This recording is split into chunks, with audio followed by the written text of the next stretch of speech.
Good morning. Welcome, everyone. Thank you for joining the Social Security Lunch and Learn. I'm Lisa Grennan, with the Family Program Manager with MWR, and would just like to introduce our speaker so she can get started this morning.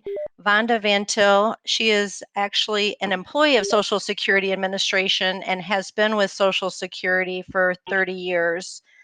Vonda is the public affairs specialist. She is has a wealth of knowledge in Social Security and has been with us before to present and just has a wealth of information. So um, welcome, Vonda. Thank you so much for joining us today, and you can take it away.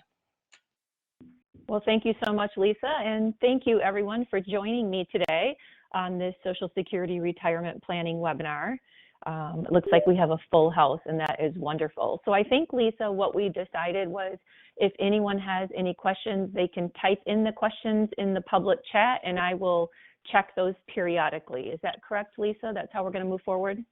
Yes, if anyone has questions on anything that Vonda's presenting, if they could just type it out in the chat, and then she will address it at a time when she takes a break on a topic to make sure she covers it before she moves on to another topic.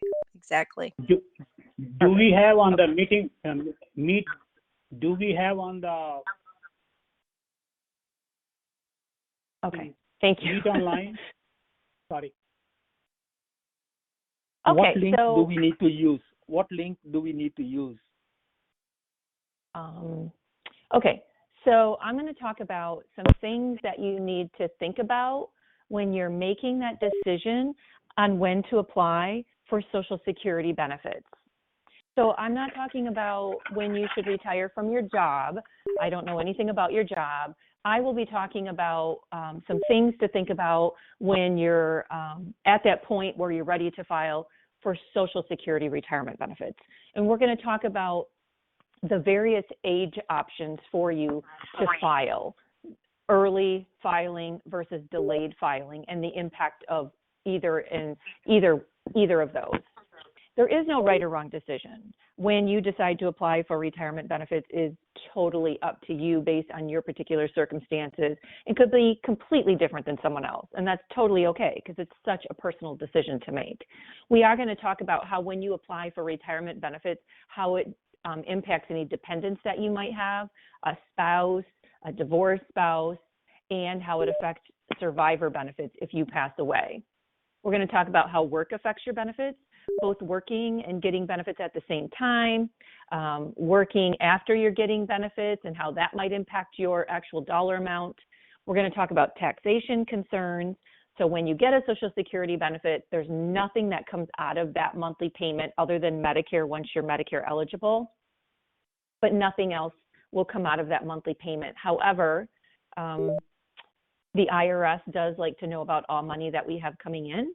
So you might have to claim 50 or 85% of your Social Security benefits as income on your tax return. And sometimes that helps make that decision on when to start those Social Security benefits.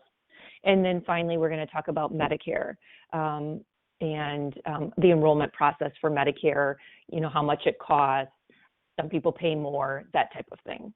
So we're going to first talk about how you actually become eligible for a Social Security benefit.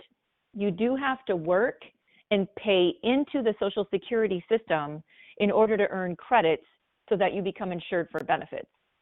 So if you're civil service and you're not paying into the Social Security system and you don't have 40 credits, then you're not going to be eligible for the benefits that we're talking about today.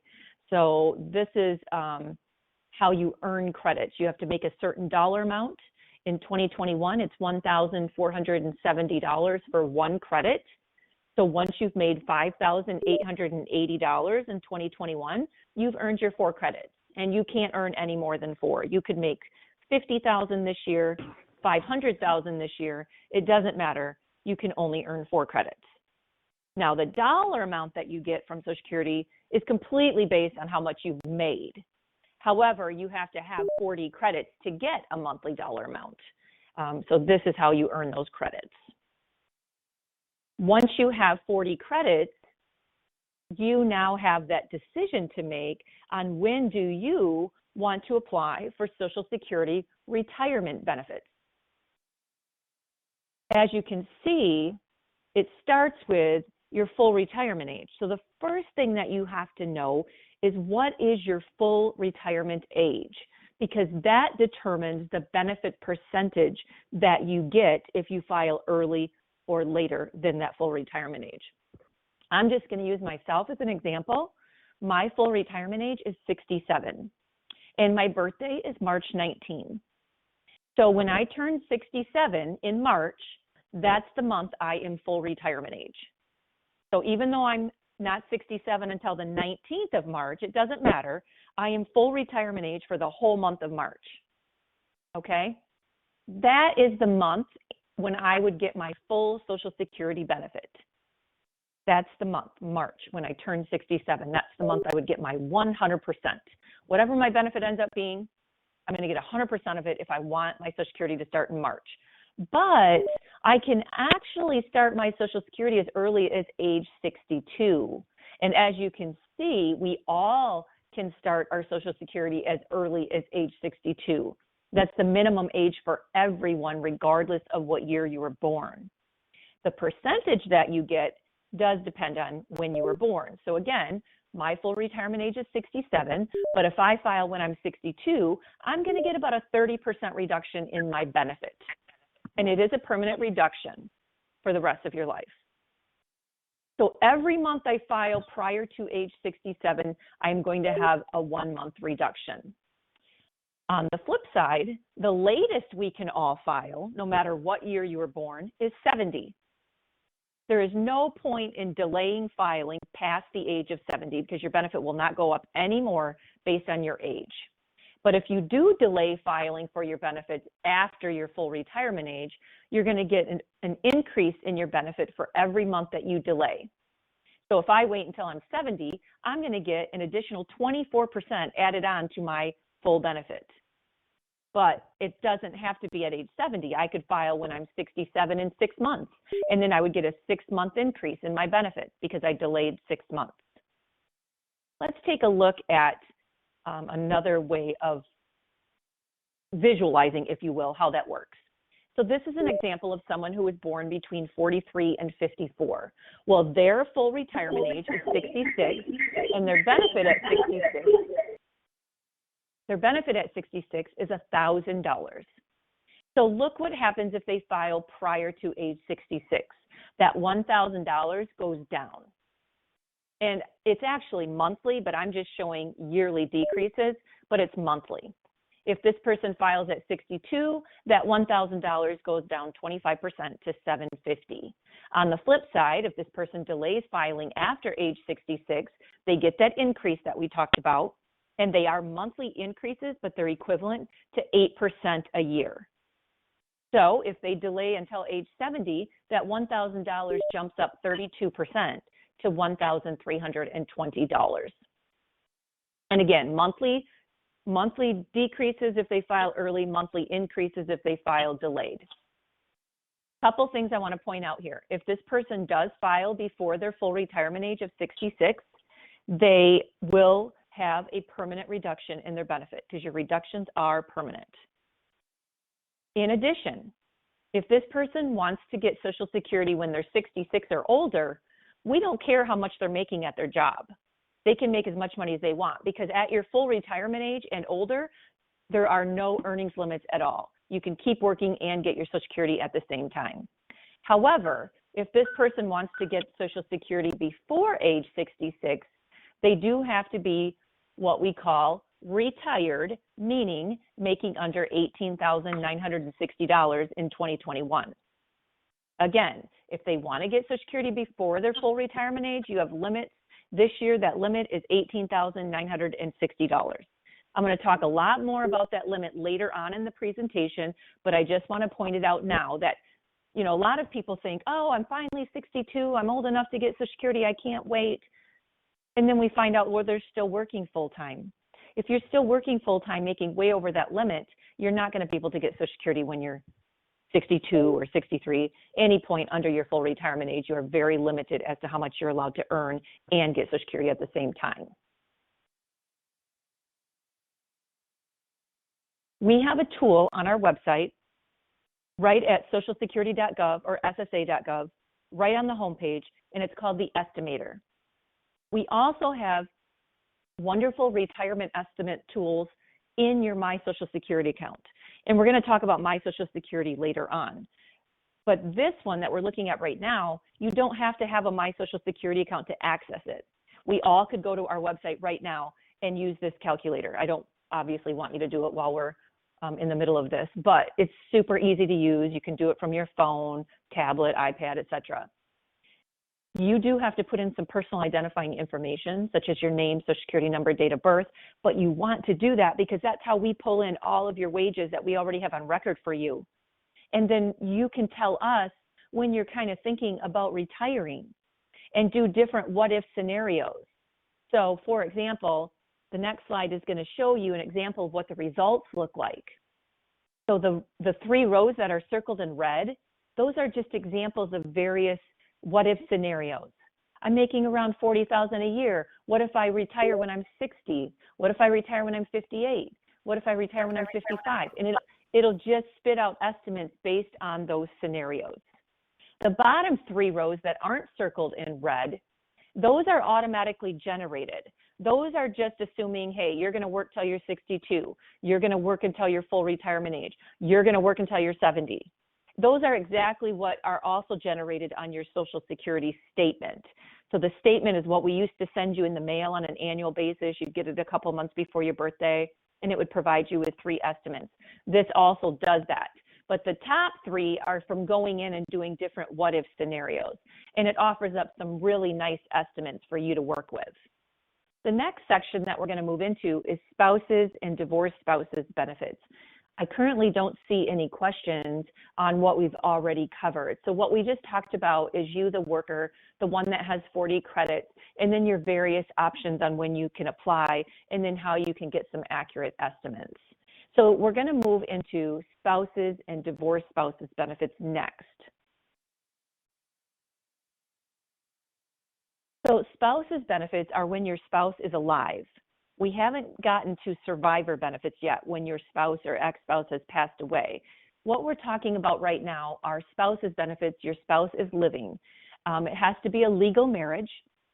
So it could be a woman filing on her husband's record, a man filing on his wife's record, and same-sex marriages are federally recognized as well.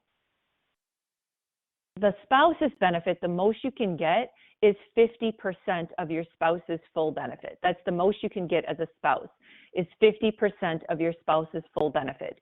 And you're not even going to get 50% if you file as a spouse prior to your full retirement age.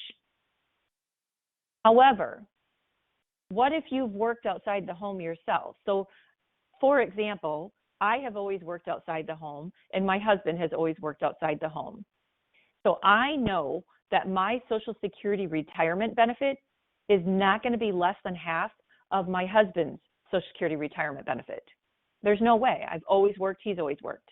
It is not going to be less than half. So what does that mean? That means I can't file for spouse's benefits on his record, and he can't file on mine because we don't have a benefit that's less than half of the other person's. So I'll just file for my own retirement benefit when I'm ready, and he'll file for his own retirement benefit when he's ready. However, let's say I have 40 credits, but my own Social Security retirement benefit is pretty small because I didn't work outside the home very much, and it's a pretty small benefit. Well, in that case, if it's less than half of my spouse's full retirement benefit, I will be able to get additional spouse's benefits on his record. I'm going to show you how that works in the next slide because it does seem to make a little bit more sense when we look at a visual. So let's say this is my husband's record. His full retirement age is 66, and his benefit at age 66 is $1,000. Well, half of that is $500, right? I'm his spouse. I could get $500 on his record. However, what if my husband actually filed for Social Security when he was 62 and he's getting $750 a month? Doesn't matter. I don't get half of $750. I'm still eligible for half of that $1,000.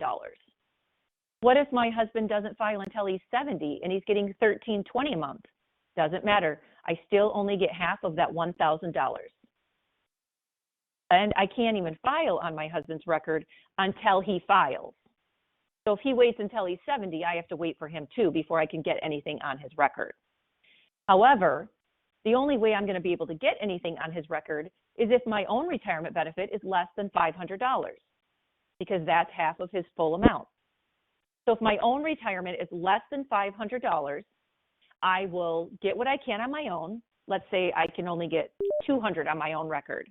I will get that $200 on my own record, and then I'm also going to file on my husband's record, and I'm going to get an additional $300 on his record, giving me a total of $500, which is half of his benefit. So if I can get $400 on my own record, I can only get $100 on my husband's record, because you can only get up to half of your spouse's full amount. If my own full retirement is $700, then I will not get spouse's benefits because it's more than half of his.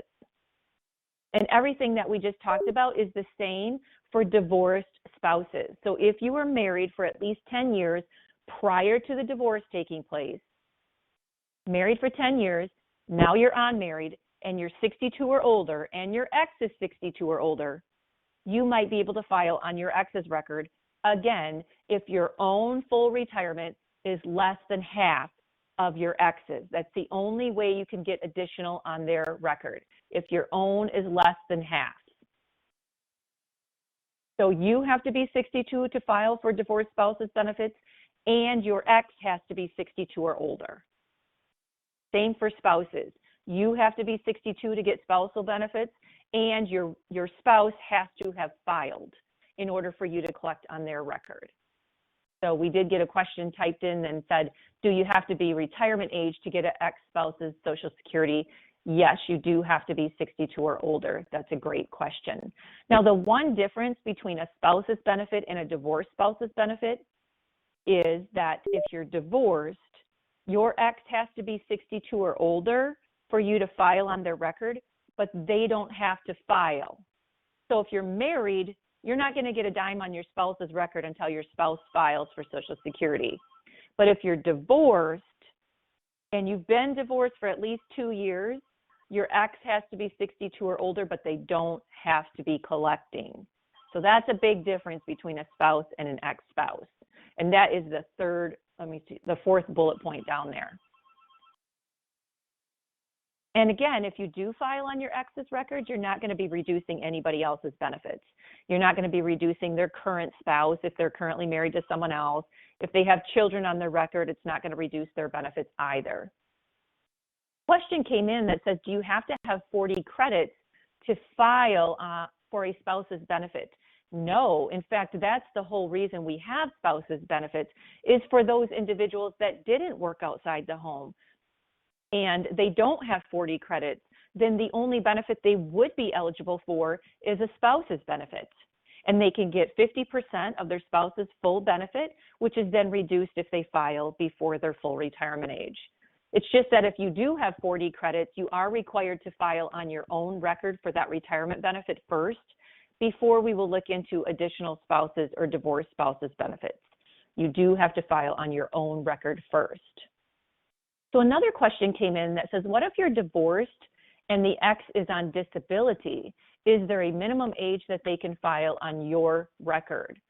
So if you are divorced and your ex is on disability, your ex has to be 62 or older to be able to file for divorced spouses benefits on your record. They have to be 62 or older even though they're on Social Security disability. Now the difference is, if you're 62 or older and you want to file on your ex's record, your ex doesn't have to be receiving retirement. They could be receiving disability, and then you can file on their record. Question, can a spouse start collecting off their own earnings at 62, and then when I file, her Social Security goes up to adjust for my larger benefit? Absolutely. So the question is, my wife is going to get more on my record, but I'm not ready to file yet. So can my wife file on her own, get that small amount? It's a small benefit. That's okay. Can she file on her own at 62 or older? And then when I finally file on my record, can she then come on my record and collect spousal benefits? And the answer is yes, absolutely. She doesn't have to wait for you to file before she can get anything. She just has to wait for you to get that additional spouse's benefit. Question, can you have a current wife and an ex-wife collecting on your record at the same time? Absolutely. Very, very common situation. So you're currently married, so your current wife is getting a spousal benefit on your record. However, you had a previous marriage that lasted over 10 years. That ex-wife also can file on your record, and neither one will affect the other one as far as the dollar amounts go, and they won't affect your benefits either. Question, if you get half, will that reduce your spouse's Social Security income? Nope. If you're filing on your spouse's record and you get half of their benefit, or if you file on your ex's record and you get half of their benefit, it doesn't reduce their benefit at all. Excellent questions. Keep them coming in, because that's what makes these webinars the most helpful, I believe, is when those questions come in.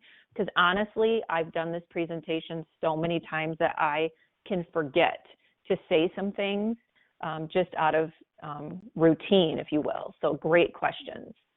So one of the things that I already covered is that you are required to file for retirement benefits before you can file for spouses or divorced spouses benefits. It's called deemed filing. You have to file for both of them if you're eligible for both of them. If you only are eligible for retirement because your spouse hasn't filed yet, well, then you just file for that retirement benefit. But if you are eligible for both at the same time, you have to file for both. However, we have an exception to that because we are the government and we like to make things a little bit complicated sometimes. And that exception is if you were born before January 2nd, 1954. If you were born before January 2nd, 1954, and you wait until you're 66 to file for Social Security, you can file for just spouse's benefits on your spouse's record, get 50% of their full benefit, and then you can switch over to your own up to the age of 70 to get all of those delayed retirement credits, which would be 132% for that age category. Again, you can only do that if you were born before January 2nd, 1954. So I'm not going to go into any more detail on that because it's just a smaller population right now, but we do have information about that on our website if you're interested in that. So one of the questions came in that says, if both parties remarry, can you still collect off your ex?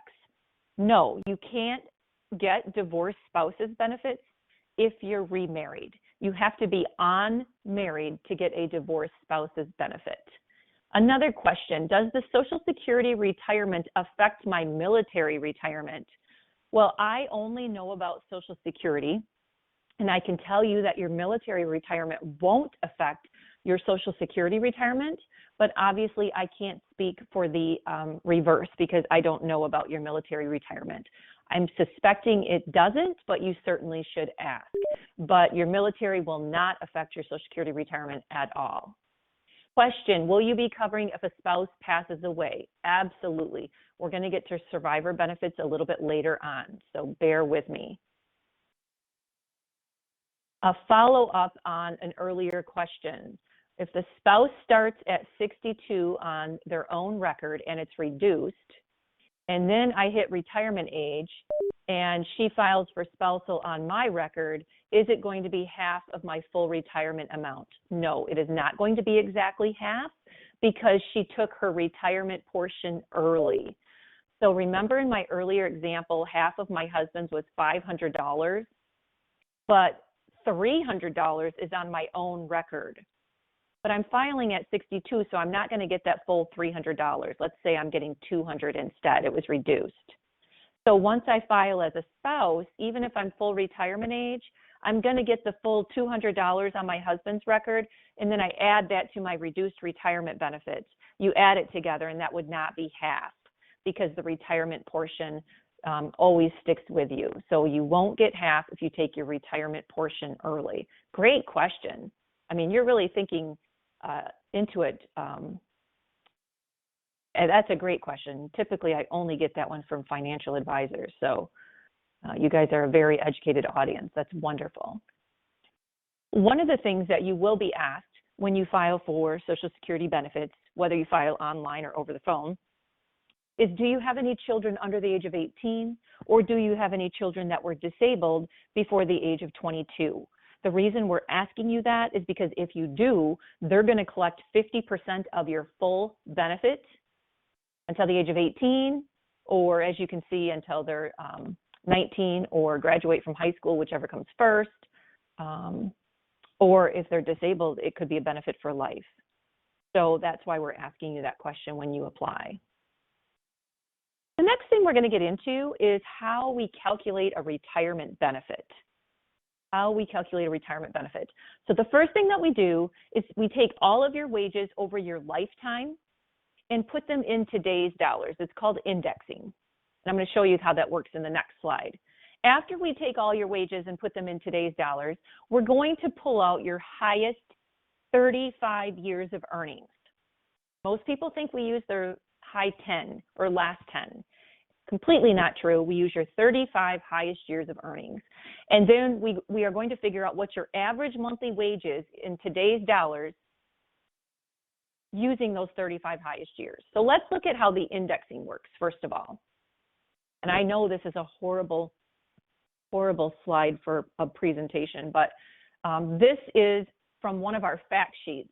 It's the only place I could obtain this information to show you how we index your earnings. So the left-hand side is year 58 to 87, and then the right-hand side is 88 to 2018.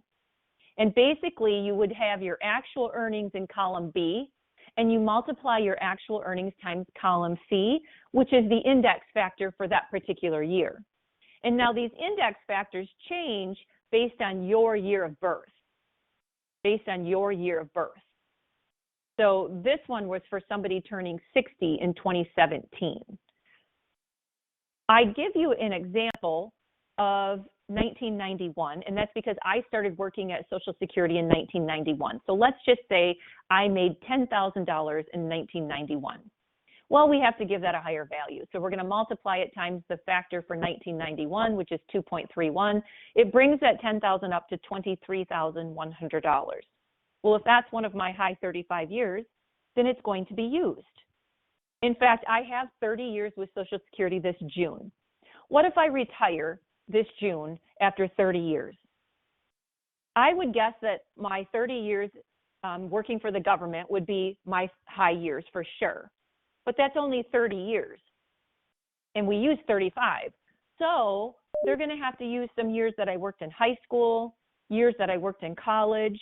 Yeah, they're not that high, they're not that great, but they're better than a zero. Because what we do is if you don't have 35 years, we're going to plug in zeros. So if you did only work 30 years, we're going to have to use 5 zeros. So my point is, every year that you work is important. It's important that you get credit for it. When we calculate your highest 35 years, it doesn't have to be your most recent. They don't have to be consecutive. And again, you don't have to have 35, but we will plug in zeros for years under 35.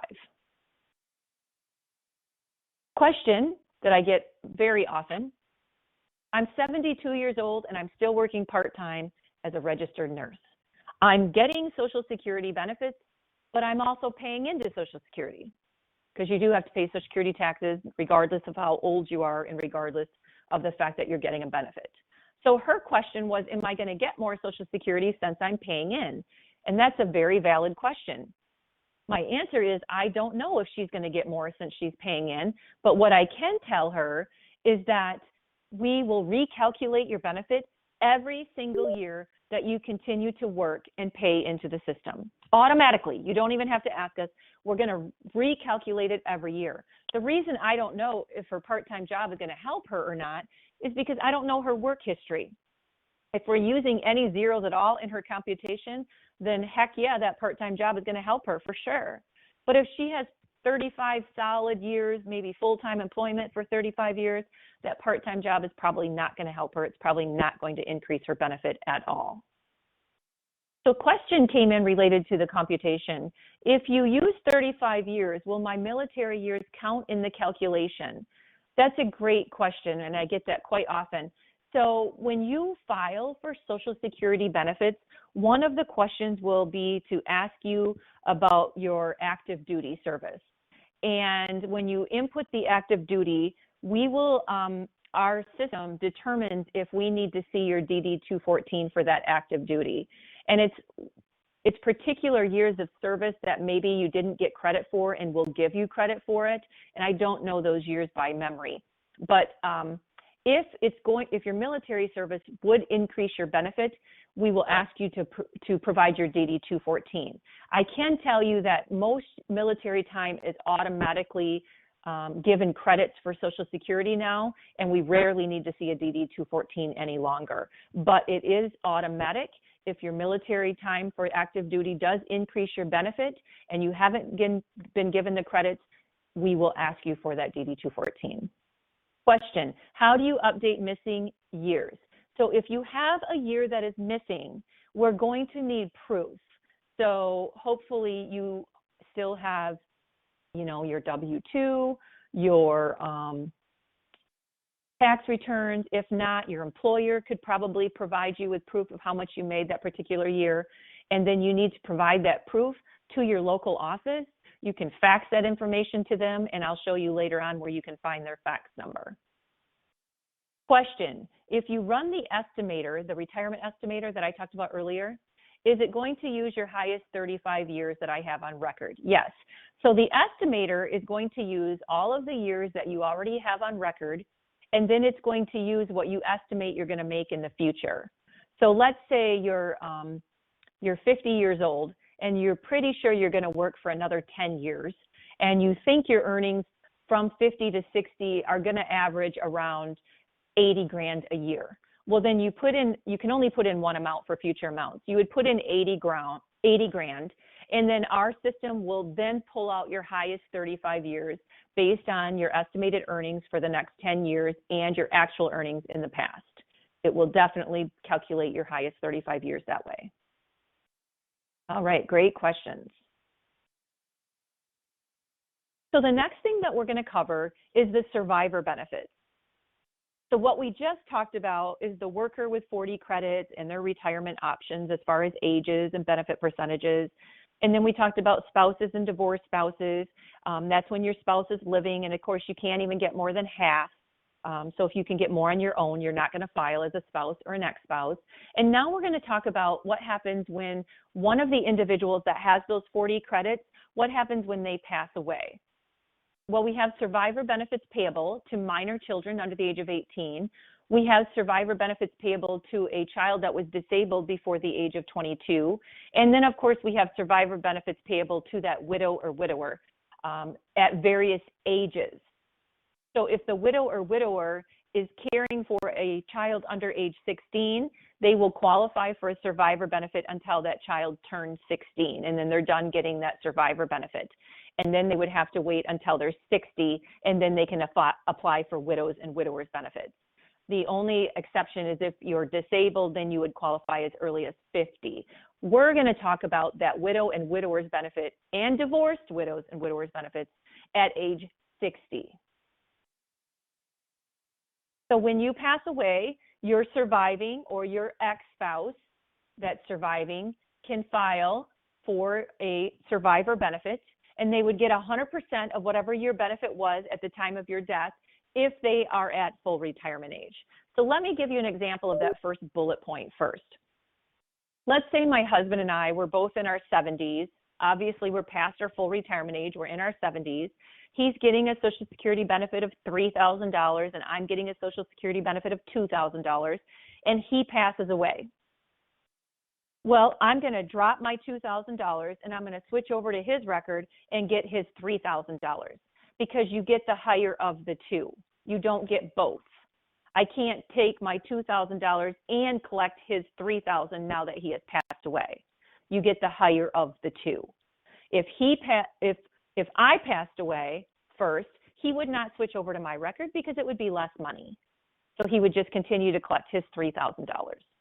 That's an example of how you get 100% when one of you passes away. You have to be full retirement age to get 100%. Remember in the beginning when I said when you apply for Social Security retirement benefits directly impacts how much your survivors get? That's what I'm talking about. If my husband filed at 62, and collected that $750 a month that we looked at earlier, passed away in his 70s, he's passing that $750 on to me as the widow.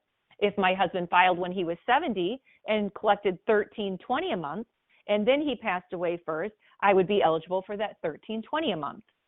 So when you apply, directly impacts how much your survivors will receive. You can qualify for a survivor benefit as early as age 60. However, when you file before your full retirement age, it is going to be a reduced benefit. If you file at age 60, it's going to be reduced almost 30%. You will get 71.5% of the deceased benefit. And you can remarry after the age of 60 and continue to collect on your deceased spouse or ex-spouse's record. You can remarry after age 60 and collect on your deceased spouse or ex-spouse's record. So one thing that's different when you are a survivor, remember when I talked about retirement and spouses? I said you don't really have a choice. You have to file for retirement, and then we'll look into additional spouses benefits. It's not quite that way when you're a survivor. So when you're a survivor, you're actually eligible for two benefits, Social Security survivor benefits, and you also might be eligible for Social Security retirement benefits. So survivor benefits and retirement benefits. So what do? You have options. You can file for one and you can switch over to the other one later. Maybe you file for a widow's benefit at 64 years old when you finally retire from your job, and then you switch over to your own retirement when you're 70 because you get 124%. That's just an example of how you can do the switching options. So a question came in that says, what if my spouse passes away when they're 52 and they never filed for Social Security? What happens then? Great question. So your spouse passes away at 52 years old. They never filed for Social Security benefits. You still can file for a widow's benefit or widower's benefit once you're old enough. It'll be based on your deceased spouse's benefit, what it would be today. So when they passed away at 52, we're going to use all the years they've worked and paid in prior to passing away.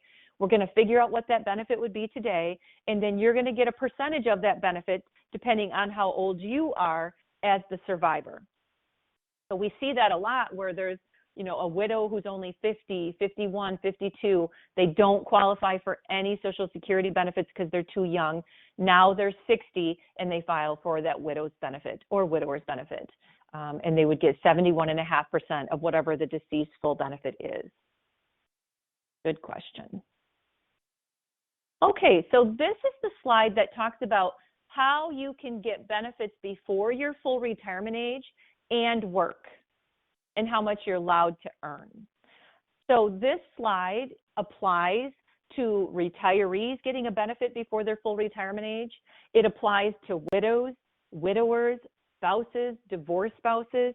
A lot of people think this is just for retirees. Oh no, if you want to get a widow's benefit before your full retirement age, you have the same earnings limits.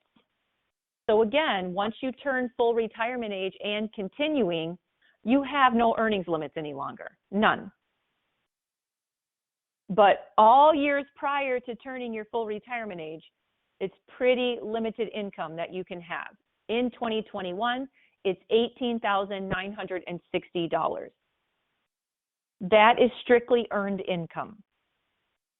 Strictly earned income. We don't care about your government pension that you're going to end up receiving.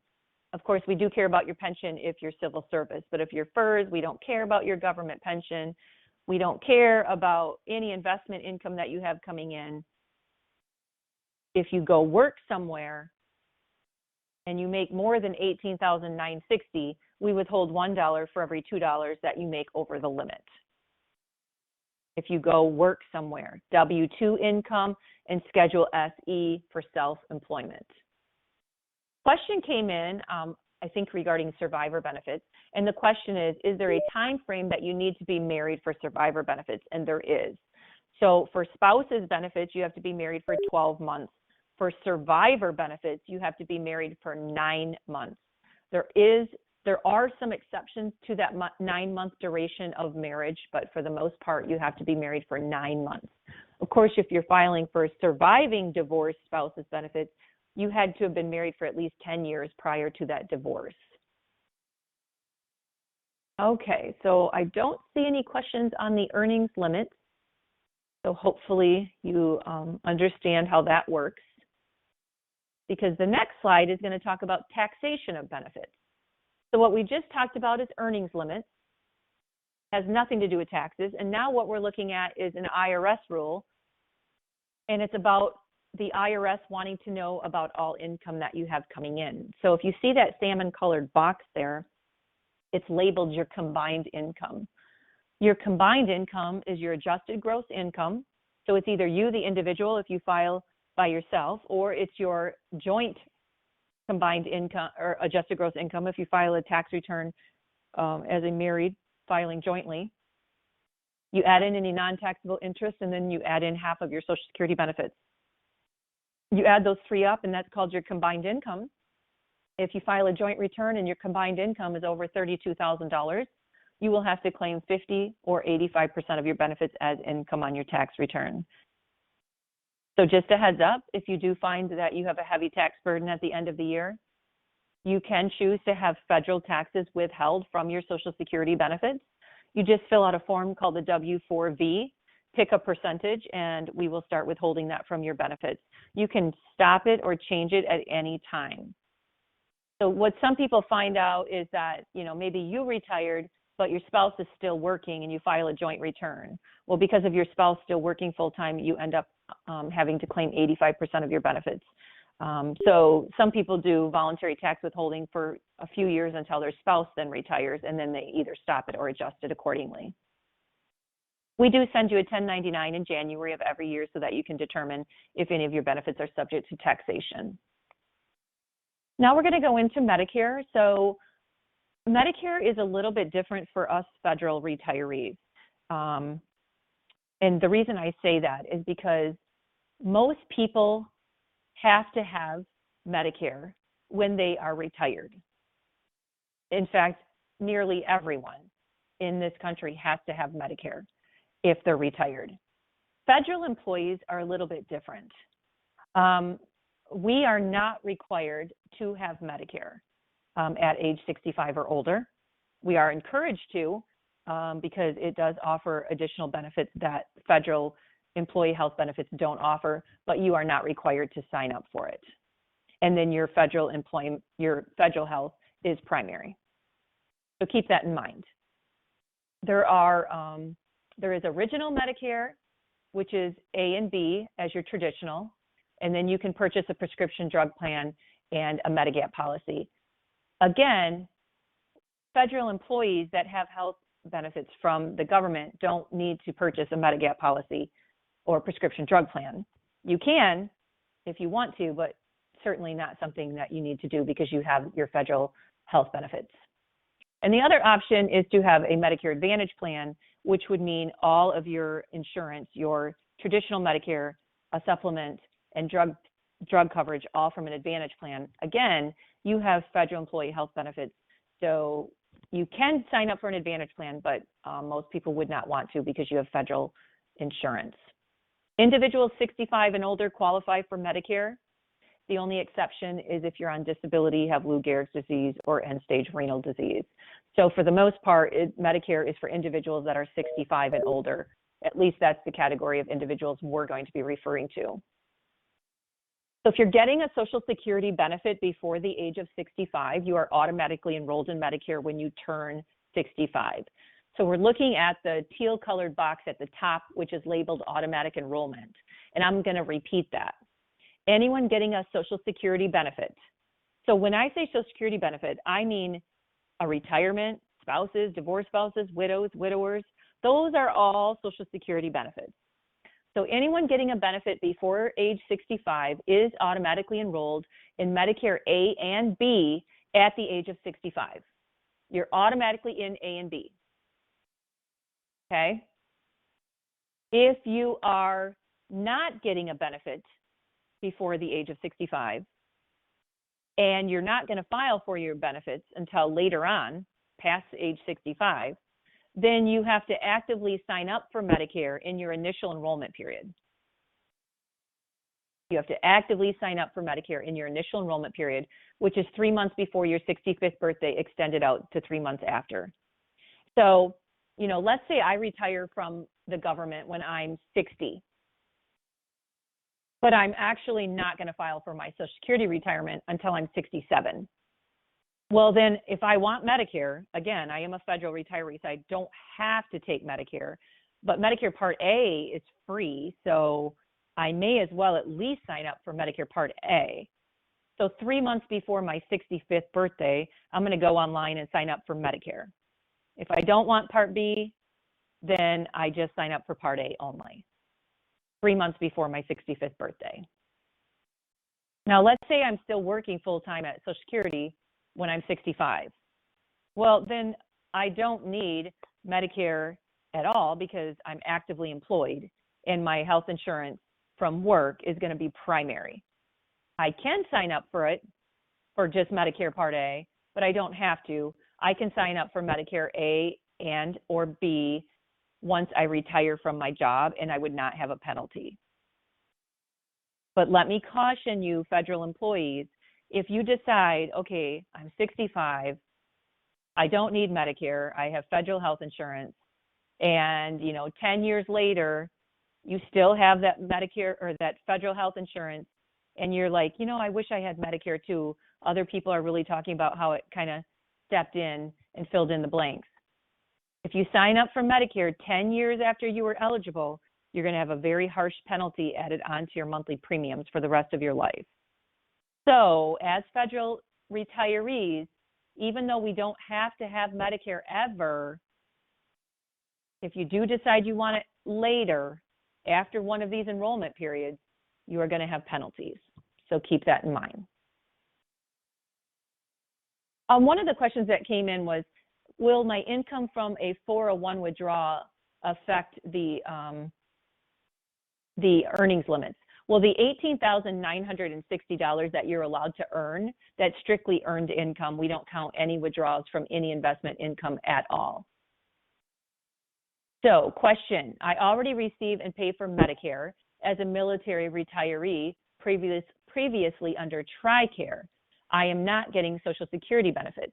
When I start my Social Security when I'm 66 and 2 months, do I have to change anything for Medicare? Well, it sounds like you already have Medicare Part A and B, so you absolutely don't have to do a thing with Medicare when you file for Social Security benefits when you're 66 and 2 months. It sounds like you are good to go. Question, so we have to buy Medicare at 65 even if we have a retirement age of 67. Yes, so Medicare age is not related at all to your Social Security's full retirement age, because Medicare is administered by a completely separate federal agency. So if you're retired from the government and you decide you do want Medicare, you have to sign up for it in your initial enrollment period. And then maybe you want your cash benefits from Social Security later, that's fine, but you do have to sign up for Medicare during your initial enrollment period because you're retired.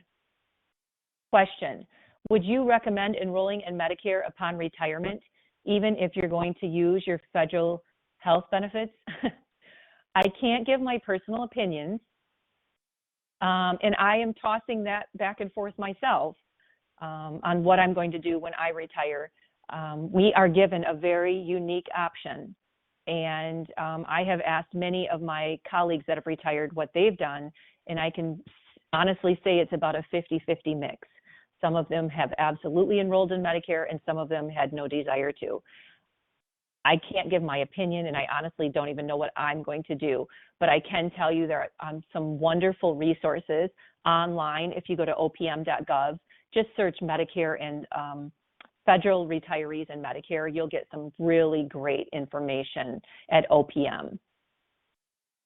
Thank you, Lisa. She added a little tidbit as well.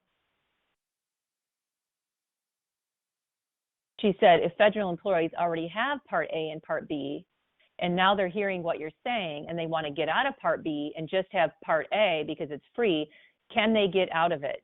You can terminate your Medicare Part B. You can never get out of Part A, but you certainly can get out of Part B. But I caution you that if you want to enroll in it later because you changed your mind, you will be penalized. So just keep that in mind. Question, at 65, we pay premiums. What if we are still working until 67? Well, if you're still working until the age of 67, then don't sign up for Medicare Part B until you retire from your job. And then you sign up for Part B in your special enrollment period, and there's no penalty because you were actively employed. Now you're 67, you retire. Now you sign up for Part B in your special enrollment period, no penalty. Because why pay for those Medicare Part B premiums when it's only going to be secondary while you're actively employed? So pick up that Part B once you're retired if you want it, if you want it. Question, how are the payments for Medicare calculated? I think we're going to talk about Medicare premium. Yeah, so here is a chart showing you the Medicare Part B premiums once you sign up for it. So the standard Part B premium in 2021 is $148.50 a month, the standard premium.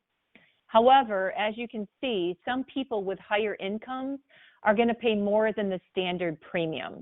So this also could play a factor in you deciding if you want to pick it up or not. And again, we have that luxury, if you will, of determining if we want it or not.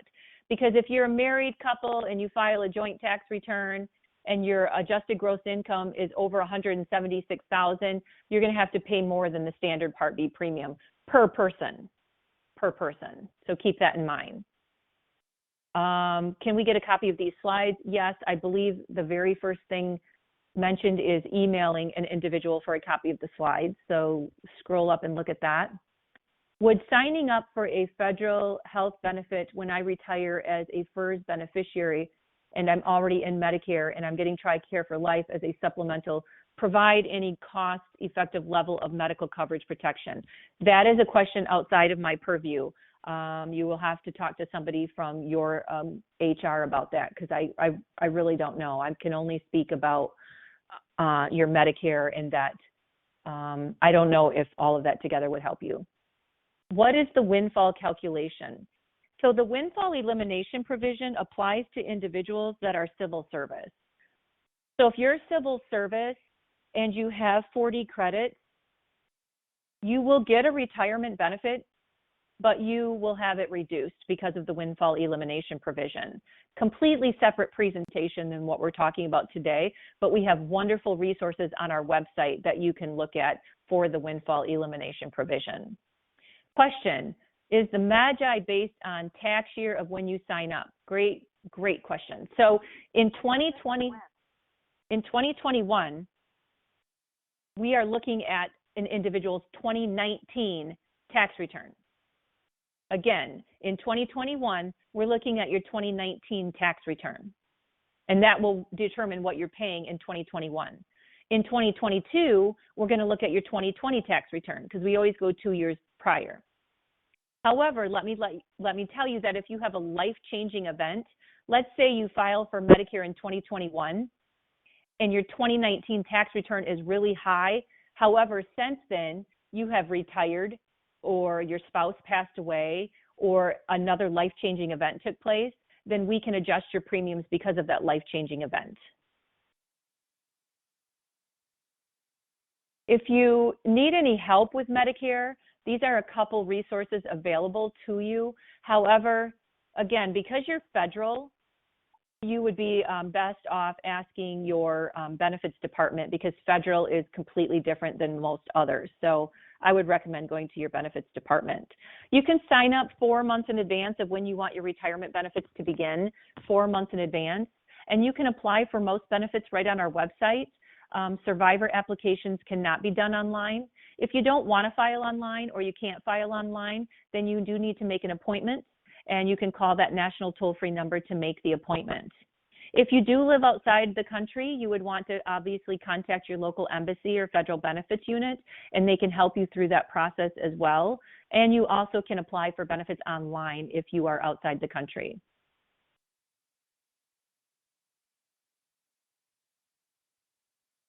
I'm going to show you some resources and tools on our website. The first thing I highly recommend for all of you, if you haven't done this already, is to create a My Social Security account. Unfortunately, any of you that are viewing the webinar and you're outside the country, you will not be able to create a My Social Security account because you do have to have a U.S. mailing address to create an account. But for everybody else, please do that and make that one of your items on the to-do list because it is so important, because that's basically how you're going to be doing business with us in the future. So the first thing, you create an account. Once you have an account, then you just click on signing into your account. You can't create an account for someone else, but you certainly can help someone else in doing so. So like I helped my father create an account because he's elderly, would not be able to do it by himself, but we did it together. You absolutely can do that. While you're looking at that slide, I do have a question. I have an elderly mother on Medicare. We cannot get any information because we're not listed on her account. Kind of timely on what we're talking about. Is there a way to get around that so we can assist her? Honestly, there is no way to get around that other than you need to apply to be your elderly mother's representative payee. So as soon as my mother was unable to make phone calls and express verbally her desires on what she needed, I needed to apply to be my mother's representative payee with Social Security, because now I am speaking for her. It doesn't matter if your power of attorney, you still have to apply to be the representative payee. And it's simply a phone call to the local office, and you can do it in about 10 minutes. And then it takes about 30 days to get processed. Question, I have a brother who's reaching 62. He doesn't have a cell phone, computer, etc. Can he still call? Well, I mean, your brother can do everything over the phone, but if he doesn't have a phone, he would probably need to find somebody that does have a phone, because you cannot go into a Social Security office right now during the COVID pandemic. The office doors are closed, so you would have to call and conduct your business over the phone. You don't have to do your business over on the internet. That is just an option. So when you have a My Social Security account, we have such wonderful calculators that not only help you with your retirement planning, but they have spousal calculators as well. You can find out if you qualify for spousal benefits or if your spouse qualifies for benefits on your record. So I really love that spousal option, excuse me. So this is another page on our website. It's the frequently asked questions, and it's so helpful. It's so wonderful and easy to use. Absolutely love it. And again, you don't have to have a, I think the question was about creating a My Social Security account. Do you have to have a cell phone? No, you don't have to have a cell phone, but you do have to have an email address, and you can use someone else's email address. Yes, you can do that, absolutely. So last, before we open it up to about 3 minutes of questions, that's me on the left providing the information to you today. You know, you have the luxury of doing the live Q&A today, but after today, if anybody's watching the recording of this, you would want to use our website, which is socialsecurity.gov or ssa.gov. Of course, they work interchangeably. You can do most things online. Get lots of answers to your questions online. Otherwise, you use the national toll-free number. We have representatives there from 8 a.m. to 7 p.m., so that time has actually been updated, so it's 8 to 7. That's the national toll-free number. And then we do have local offices throughout the United States. You would use ssa.gov/locator and put in your zip code after you put in that URL, and you can find your local office, mailing address, fax number, and telephone number. Because our local offices are closed to the public right now, the only option is, of course, calling your local office. We do face-to-face appointments for dire need situations only. So right now it's online or national toll-free number or local office. So the one person that asked about correcting their wages, you would want to go to that URL, ssa.gov/locator, find your local office phone number, give them a call, say, hey, this year is missing. What would you recommend I provide? They'll let you know. They'll give you their fax number, and you can provide the proof that way. Sorry, I couldn't hear. Sorry, my Apple Watch got clicked and is talking to me. So sorry. I don't see any questions, but I'm going to pause. And I guess Vonda, wait thank for a you. couple. Thank Yeah, you. you're This was welcome for sure. excellent. This was so informative and so many great questions asked from everyone. So thank you so much for being with us today. And if anyone wants to recommend it to anyone they know or any colleagues, we will be having the same event at 12:30 today. And if you want a copy of the PowerPoint or slides, just email us. Kate put the email online here. So MWR Battle Creek at DLA.mil. Otherwise, thank you all and have a wonderful weekend.